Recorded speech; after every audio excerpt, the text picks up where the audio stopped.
mohon maaf kayak begal, terus narkoba dan lain-lain. Ini kita buka sedikit aja ya tentang Samarinda Seberang itu seperti apa. Tapi saya pengen ngerubah itu semua paradigma-paradigma seperti itu, pandangan-pandangan yang negatif terhadap Samarinda Seberang. Saya ingin buktikan Samarinda Seberang ini punya kualitas SDM yang bagus, yang mampu bersaing.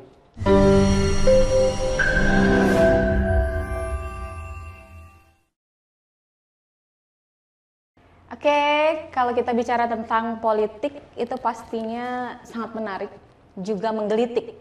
Berbicara politik ini bisa di ruang publik, juga bisa di warung kopi gitu ya, atau di kafe gitu. Dan yang berbicara tentang politik ini bukan mereka-mereka yang para senior atau mungkin para politikus sejati, tetapi di tahun 2024 ini kita juga melihat bahwasannya peran dari kaum milenial atau anak-anak muda sekarang sudah mulai terjun ke dunia politik. Nah, di samping saya ini sudah hadir ya bersama kita di studio ini di program Ngopi Ngobrol Inspirasi ada Bang Haidir Tamimi. Hai Bang Haidir. Hai Mbak. Apa kabar nih? Alhamdulillah sehat. Sehat ya? Sehat. Alhamdulillah sehat. Sehat kita akhirnya bisa bertemu di sini ya kan? Ya. Dan Bang Haidir ini ketua Golkar ya? Ya, ketua tingkat Golkar, kecamatan. Tingkat kecamatan. Kebetulan baru dilantik juga sih kemarin. Oh, baru dilantik ya, baru juga. aja. Oke, di Samarinda Seberang. Iya, di Samarinda Seberang. Oke. Sebelum kita sampai ke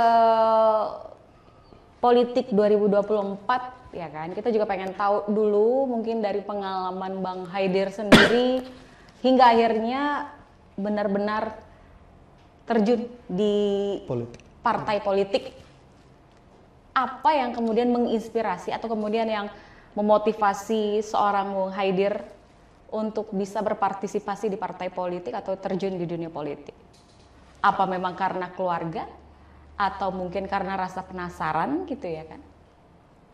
Awal mula ya rasa penasaran sih, kenapa sih di parpol ini awal mula kan waktu kuliah dulu karena memang senang berorganisasi, memang saya anaknya yang organisatoris. Jadi pengen melanjutkan tingkat organisasi itu hingga terjun ke partai politik. Nah, rasa penasaran dari organisasi itu timbul.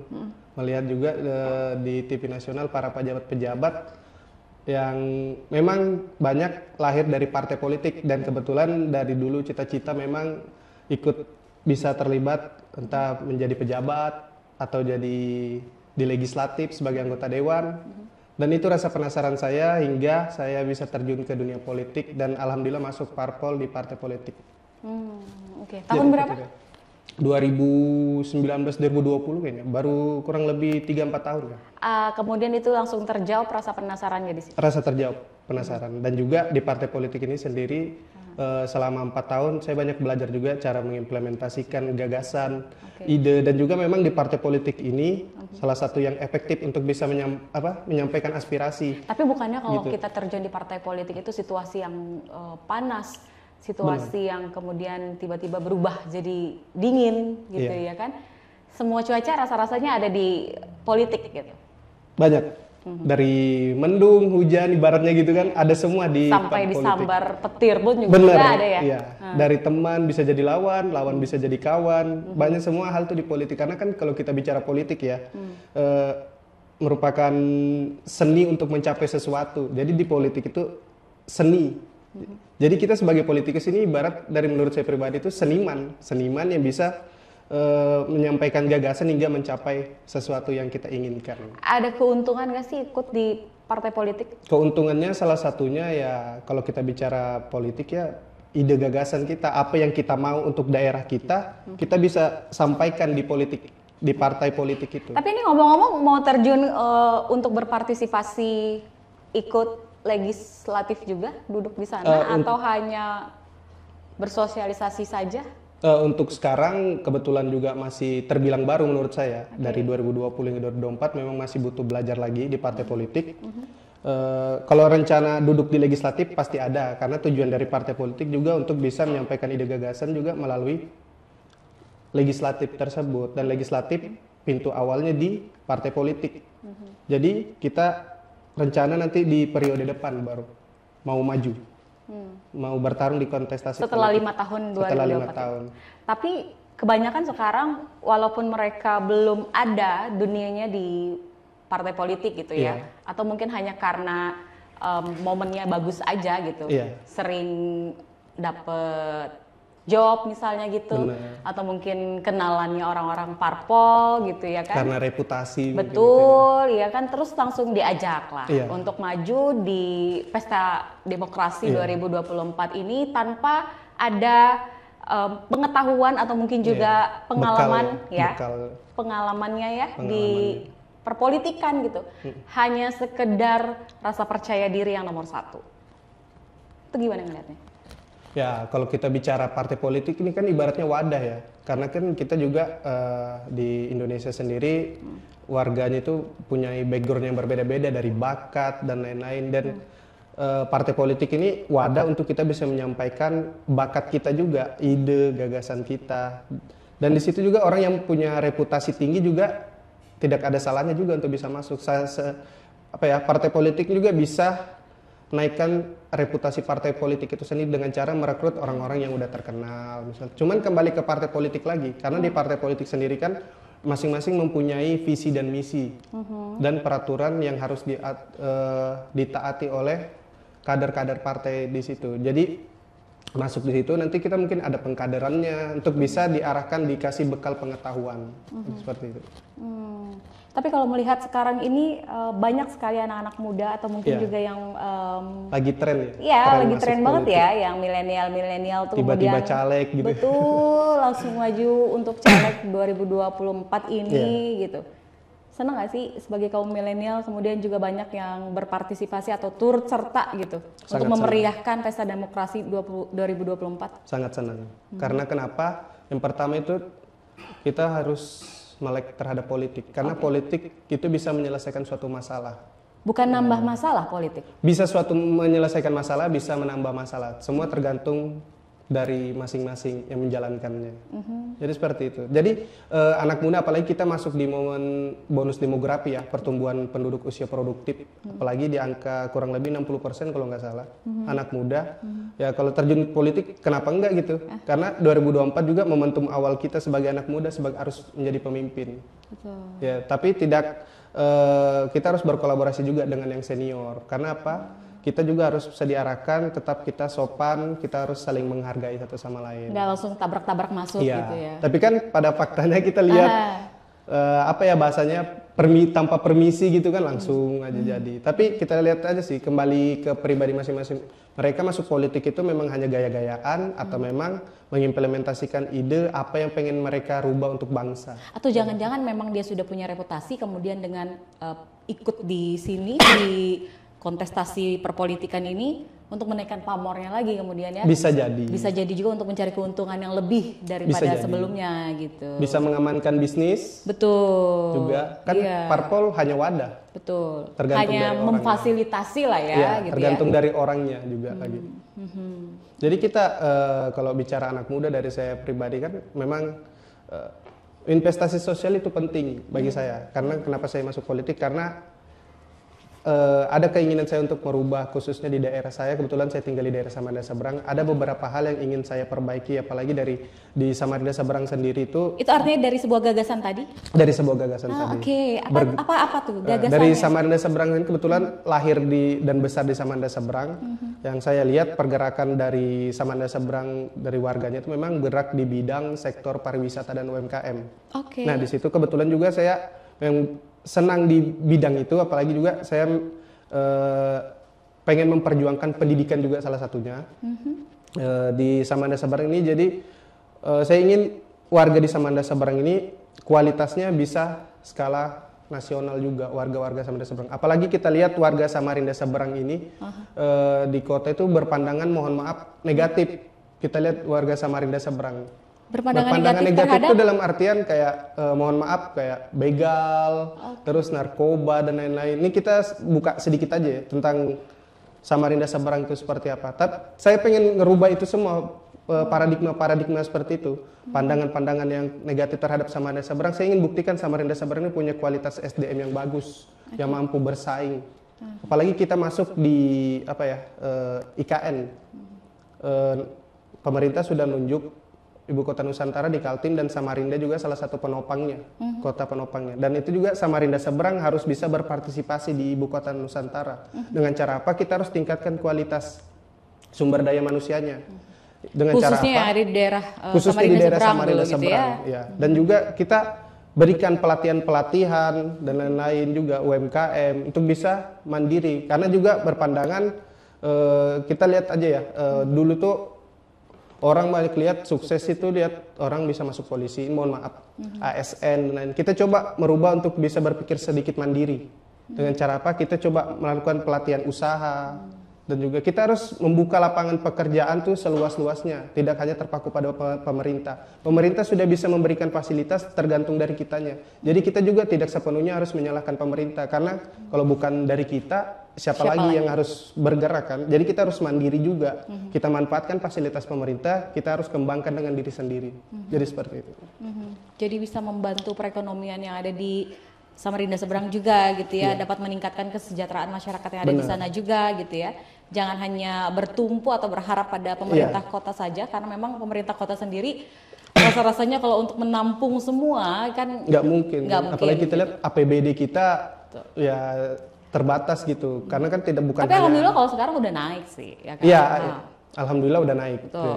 Tapi kita kan banyak nih, bukan sektor ABC aja yang diperhatikan, semua sektor, karena di lingkup dari sektor sosialnya, politiknya, pendidikannya. Tapi kita harus juga mandiri berdasarkan apa? Kita lihat potensi warga di situ apa. Misalkan di Kampung Ketupat kita lihat juga bergerak di UMKM. Mereka jual ketupat, terus jual wisata di situ tempatnya. Nah, kita lihat di situ, kita kembangkan. Kita kembangkan di situ apa yang bisa kita kembangkan, kita angkat. Jadi seperti itu.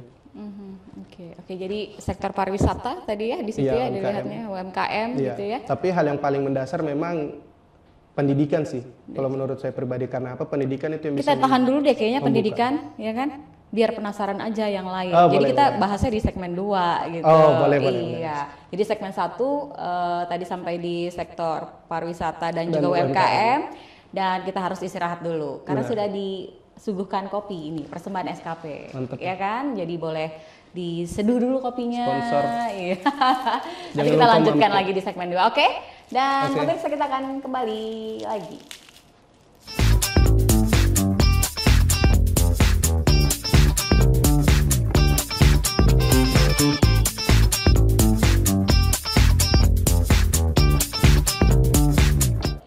Oke, kita kembali lagi di sini dengan Bung Haidir ya. Masih di program Ngopi Ngobrol Inspirasi. Pokoknya menjelang Pesta Demokrasi 14 Februari 2024 kita turut serta untuk menghadirkan para calon-calon legislatif ya. Mau itu yang di DPR RI, mau itu yang menuju Karangpaci ataupun juga yang ke Basuki Rahmat gitu. Oke. Nah, untuk Bung Haidir sendiri ini kan mungkin mewakili para anak muda yang ada di Kota Samarinda yang kemudian di sini beliau rasa penasaran tersebut terjawablah sudah bergabung di partai politik gitu. Kalau melihat dari rompinya itu sudah jelas ya. Kode keras. Betul. Saya tidak mau menyebutkan ya. Saya hanya ingin bertanya bagaimana rasa kopinya dulu. Maknyus. Maknyus Satu kata maknyus. Satu kata maknyus. Rekomen banget ini kopinya. Rekomen ya. Harus datang ke SKP ya? SKP. Iya. Endorse nih. Oke, semoga obrolan kita ini juga nantinya bisa menginspirasi para anak muda yang lain yang mungkin saat ini masih acuh tak acuh gitu ya terhadap politik atau mungkin juga ngapain sih gitu. Ya, karena memang masih banyak yang anak muda tidak melek politik. Iya, acuh tak acuh. Masih acuh tak acuh, kemudian mereka masih dengan dunianya sendiri aja gitu ya iya, kan. Benar. Mungkin jangan-jangan sampai dengan saat ini masih belum menentukan pilihan siapa yang akan memimpin negara ini atau bangsa ini gitu untuk 5 tahun ke depan. Ya. Benar. Mudah-mudahan dari Bung Haidir ini bisa selalu memberikan motivasi kepada anak muda yang ada di luar sana, khususnya yang ada di Kota Samarinda gitu ya kan, Bung Haidir. Oke, tadi kita di pertama kan sudah ngebahas tentang pariwisata, kemudian juga UMKM. Dan fokusnya Bung Haidir ini bukan hanya 2 itu aja gitu ya untuk di wilayah Kecamatan Samarinda Seberang ya. Benar. Tetapi juga fokusnya pada pendidikan. Kenapa gitu pendidikan di sana? Pertama ya, karena pendidikan. Kenapa pendidikan? Karena ini kita bisa lihat SDM kita masih termakan hoax. Oke. Hoax itu salah satunya. Karena dari hoax itu sendiri warga kita, tapi tidak semua ya, tapi kebanyakan, apalagi kita lihat kontestasi politik di Pilpres 2024 ini, kita lihat komentar-komentar netizen, bahkan itu banyak yang hanya ceplas-ceplos bahasanya, ceplas-ceplos tanpa melihat sumber yang ada di konten tersebut. Nah itu kenapa juga saya memang dari dulu juga bergerak di pendidikan. Kebetulan juga sebagai konten kreator, tapi dulu sering buat video-video tentang edukasi pendidikan. Nah itu saya ingin mendorong pendidikan ini harus inklusif. Inklusif di Indonesia, karena kita dari segi SDM sendiri kita sebenarnya mampu bersaing, tapi sistem pendidikan kita yang membatasi. Kenapa? Karena kita lihat tahun 2018 Indonesia nih Kak punya lebih dari 200.000 sekolah, 45 juta pelajar, kurang lebih 3 juta guru. Tapi kita lihat Indonesia ini salah satu negara paling bawah dalam sektor pendidikan. Nah itu menurut PISA. Jadi PISA itu pada saat tahun 2018? Pada tahun 2018. Saya berkaca di 2018 itu. Nah dari 2018 itu saya suka pengen buat video tentang pendidikan dan lain-lain juga. Jadi menurut PISA ini program International Student of Assessment. Jadi salah satu program OECD, program yang bahas tentang asesmen pendidikan. Dia tuh meneliti anak-anak meneliti pelajar-pelajar yang ada di negara-negara, dan Indonesia ini berada di peringkat 72 dari 79 negara dalam sektor pendidikan. Kita lihat 72 dari 79 saja ini kan sudah sangat jauh ini. Kenapa pendidikan kita sangat rendah? Itu yang harus kita cari tahu, kita harus ulas pendidikan ini, kenapa kita cari akar permasalahannya. Karena juga kita lihat sampai nggak tuh nemu ke akar-akarnya? Nggak sampai sih, tapi sampai sekarang masih riset. Karena susah sih, karena sudah skalanya skala nasional. Kita lihat juga pendidikan kita dengan kemampuan dan anak-anak yang berbeda-beda, tapi kita harus diwadahi dengan sistem yang sama.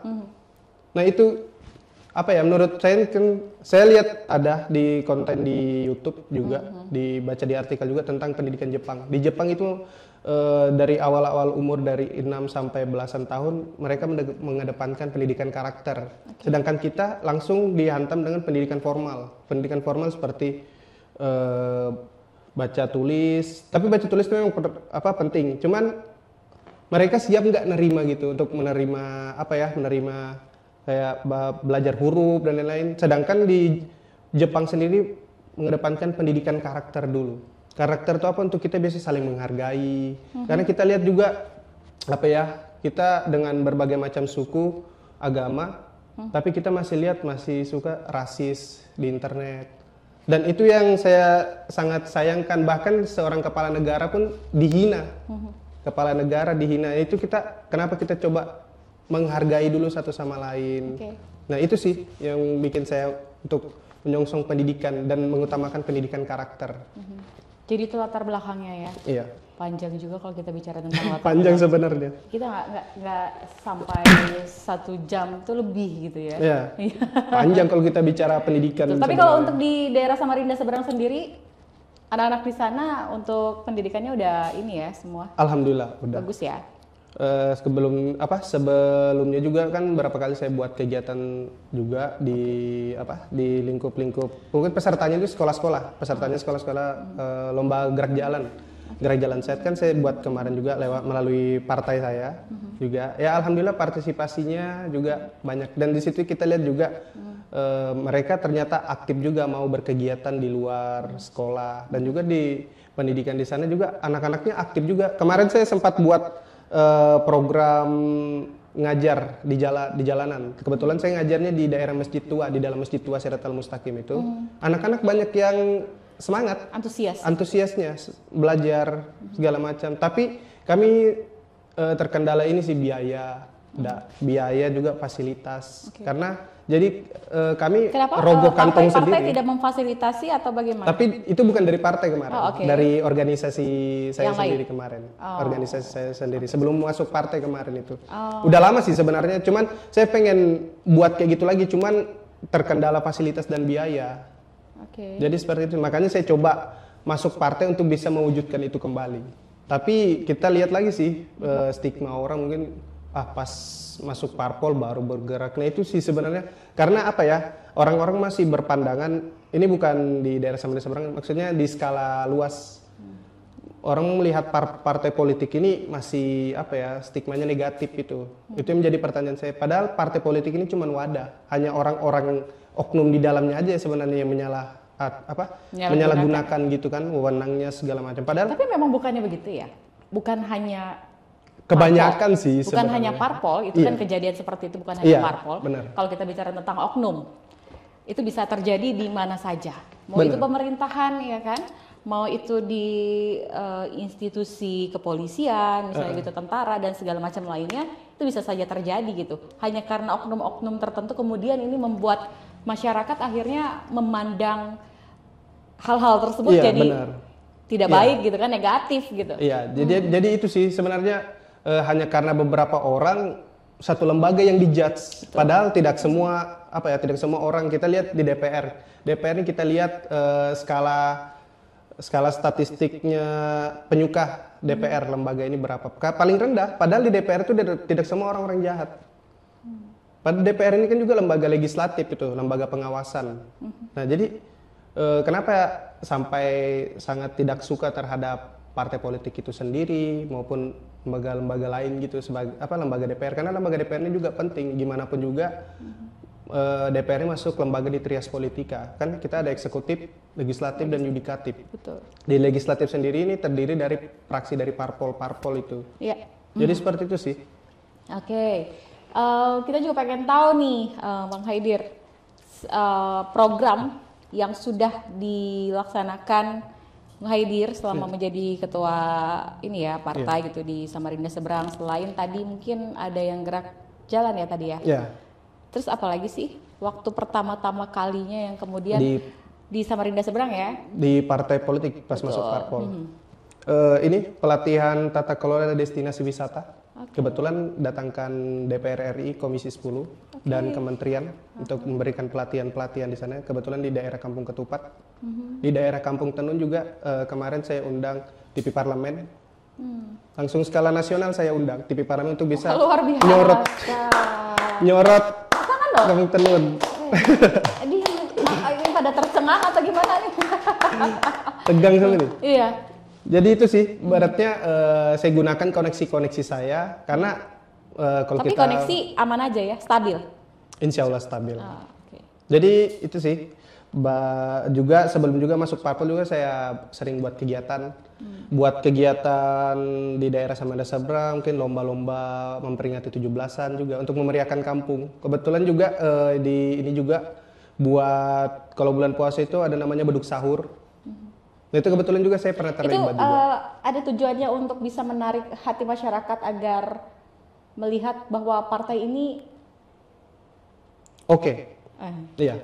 Dari partai tujuannya memang itu sebenarnya untuk melihat kami ini ada sebagai partai politik, partai kuning juga bisa hadir di masyarakat dengan di bawah kepemimpinan saya bisa merealisasikan ide, mengimplementasikan gagasan saya, juga membuat kegiatan untuk masyarakat juga, jadi sesuai dengan kebutuhan di masyarakat itu. Apalagi dia juga mungkin bisa jadi salah satu strategi ya, bahwasanya kan tadi Bung Haidir kan sendiri nanti untuk di periode selanjutnya deh saya mau maju gitu, untuk di periode sekarang ini belum dulu gitu. Iya, belum. Mungkin ini sebagai untuk mengantongi dulu kali investasi sosial. Ya. Pernah juga saya ditanya dengan ibu-ibu di daerah Seberang, Masnya kok kenapa nggak maju, sering aktif kegiatan? Saya nggak perlu tunggu maju Bu untuk berbuat kebaikan. Gitu. Keren. Nah itu gitu tuh, ya harus begitu ya. Itu karena bisa. Kalau kita maju di legislatif kan juga kembali ke Tuhan aja lagi ya, mau mengizinkan atau enggak. Yang terpenting 2029 insya Allah saya siap maju. Terserah Tuhan mau mengizinkan saya dapat duduk di kursi parlemen atau tidak. Yang penting saya punya niat dengan tulus untuk bisa membangun daerah saya khususnya. Oh, keren ya. Tokoh inspirasinya sendiri siapa sih? Di tokoh politik, Ibu Hetipa. Oh, Ya, karena juga dari Ibu Hetipa saya juga nge-tracking. Beliau ini kayak pejuang perempuan apalagi dalam pendidikan. Di situ saya terinspirasi, saya juga harus bisa memajukan pendidikan di daerah saya khususnya. Karena saya ingin pertama merubah stigma di Samarinda Seberang itu, ternyata warganya tidak, anak-anak mudanya ini bukan orang jahat. Itu saya sering mendengar itu teman waktu saya semasa kuliah itu, kalau bicara Samarinda Seberang itu pasti bicara tentang kejahatan, kriminal, begal, narkoba segala macam. Itu yang saya tidak suka. Saya pengen buktikan. Kalau kita cuma ngomong itu nggak benar, tapi kita nggak ada buktinya, orang bakal ngomong kayak gitu terus. Jadi saya pengen buktikan. Saya berikan ngerangkul anak-anak mudanya dan lain-lain juga untuk kita. Ayo kita sama-sama berkegiatan. Dengan cara apa? Kita buat kegiatan, jadi panitia bareng. Jadi sambil mereka belajar organisasi. Jadi seperti itu. oke, Di pelan-pelan. keren ya. Dan nanti kita lanjut lagi ya. Boleh. Nah, Haidir, boleh di Seduh dulu. lagi? Iya, boleh banget. Kan enak tuh, ya kan, manis. Nanti kita lanjutkan lagi ya pemirsa. Kita harus tidak.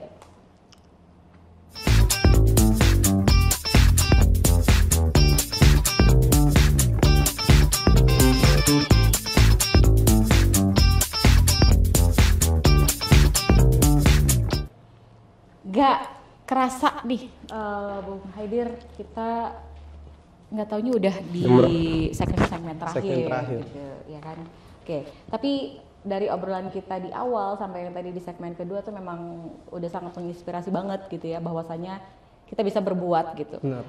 Bukan hanya karena mewakili salah satu partai, mau partai apapun itu gitu, tetapi yang namanya kita berbuat untuk rakyat, berbuat untuk masyarakat itu sebenarnya bukan di bawah payung ini, ya, tetapi kita bisa dari diri sendiri atas untuk memulainya, ya, atas dasar rasa keikhlasan, kemudian juga niat yang tulus itu tadi ya, karena memang kita melihat berbagai permasalahan yang terjadi di masyarakat, apalagi di lingkungan tempat tinggal kita sendiri, itu kan bisa kita rasakan tuh. Benar. Apa sih yang terjadi, kemudian apa sih yang dibutuhkan oleh masyarakat, gitu, ya kan?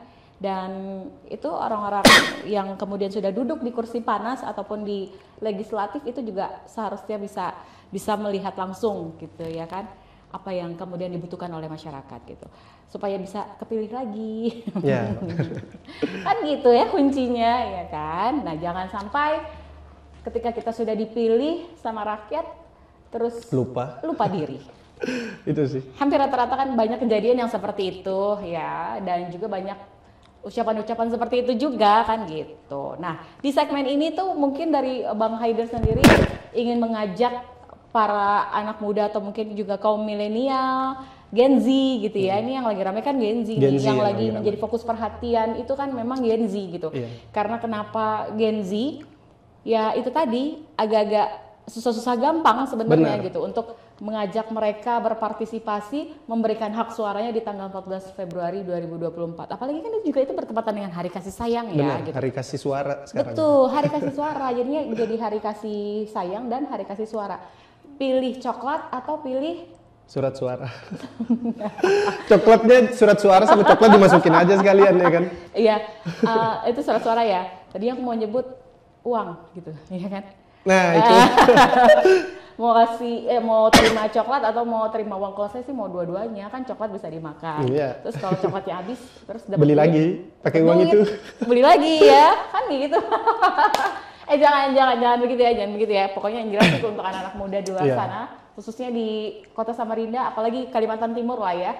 Seluruh Indonesia yang jelas harus memberikan hak suaranya. Kalian semua yang ada di sini sudah menentukan pilihan?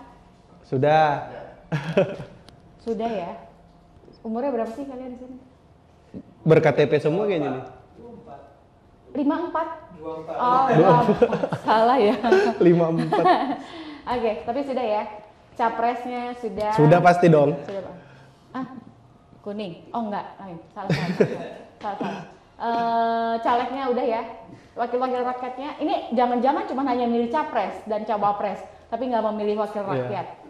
Kan ada yang begitu tuh. Bener, fokusannya. Iya, saya mau pilih ininya aja, capres dan cawapres. Ya, sisanya yang wakil rakyat nggak usah lah, kan nggak ada ngasih apa-apa juga gitu. Padahal yang penting legislatifnya ini dulu, yang terpenting baru capresnya. Nah, ini tanggung jawab dari Bang Haidir nih sebagai anak muda yang kemudian kan di sini juga sudah terjun langsung, sudah kemudian ada di dalam satu payung ini. Ya kan, harus bagaimana bisa mempertanggungjawabkan itu sebagai anak muda yang ayo kita sama-sama memberikan hak suara di tanggal 14 Februari 2024. Jangan hanya memilih capres dan cawapres, tetapi yang terpenting kita juga harus memberikan hak suara untuk para wakil-wakil rakyat.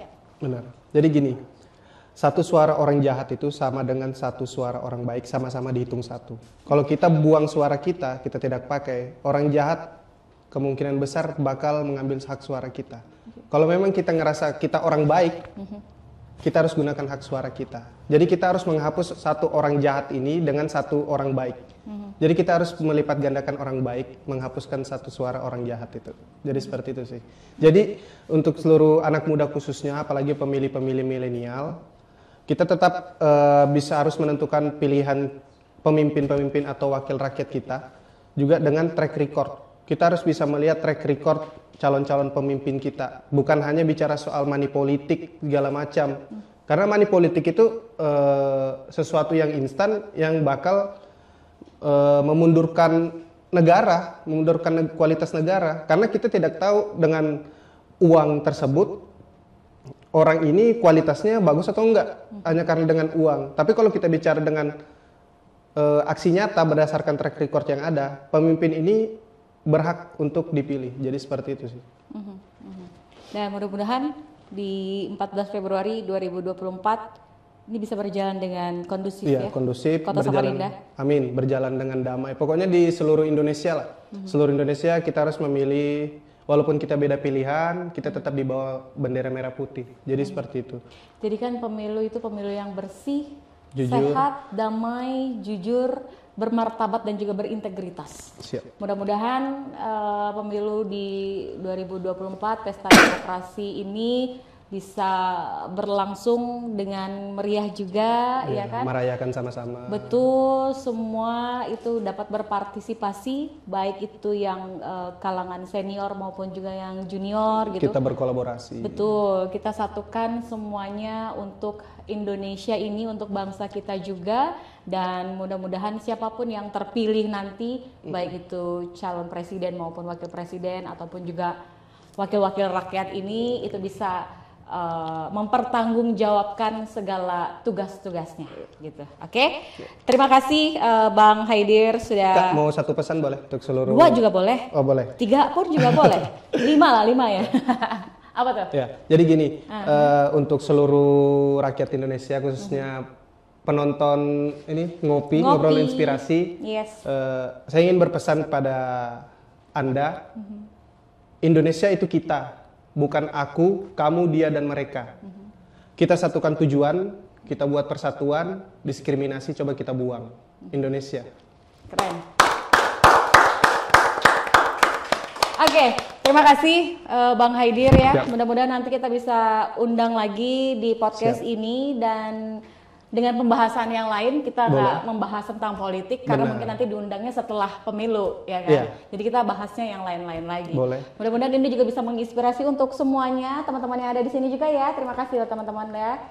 Kalian selalu sigap dan standby di sini ya. Sehat selalu untuk kita semua. Siap. Gunakan hak suara kita dengan baik dan benar. Sudah menentukan pilihan, sudah pasti. Saya nggak perlu lagi bertanya dengan Bang Haidir. Oke, sehat selalu ya Bang ya. Siap.